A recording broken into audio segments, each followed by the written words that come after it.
there was a rich merchant who had 4 wives. He loved the 4th wife the most, and adorned her with rich robes and treated her to delicacies.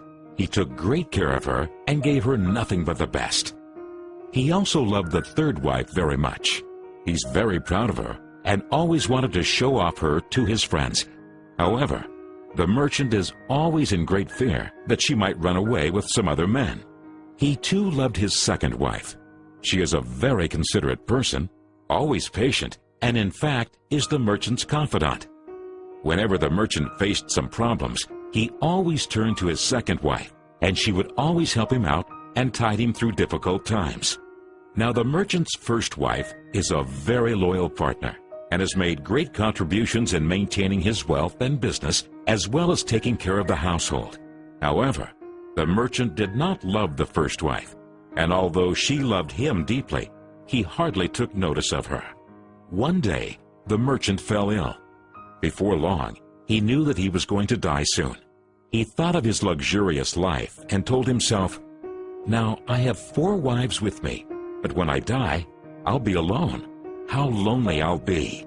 Thus, he asked the 4th wife, "I love you most, endowed you with the finest clothing and showered great care over you. Now that I'm dying, will you follow me and keep me company?" "No way," replied the 4th wife, and she walked away without another word. The answer cut like a sharp knife right into the merchant's heart. The sad merchant then asked the 3rd wife, "I have loved you so much for all of my life. Now that I'm dying, will you follow me and keep me company?" "No," replied the 3rd wife. "Life is so good over here. I'm going to remarry when you die." The merchant's heart sank and turned cold. He then asked the 2nd wife, "I always turn to you for help, and you've always helped me out. Now I need your help again. When I die, will you follow me and keep me company?" "I'm sorry, I can't help you out this time," replied the 2nd wife. "At the very most, I can only send you to your grave." The answer came like a bolt of thunder, and the merchant was devastated. Then a voice called out, "I'll leave with you. I'll follow you no matter where you go." The merchant looked up, and there was his 1st wife.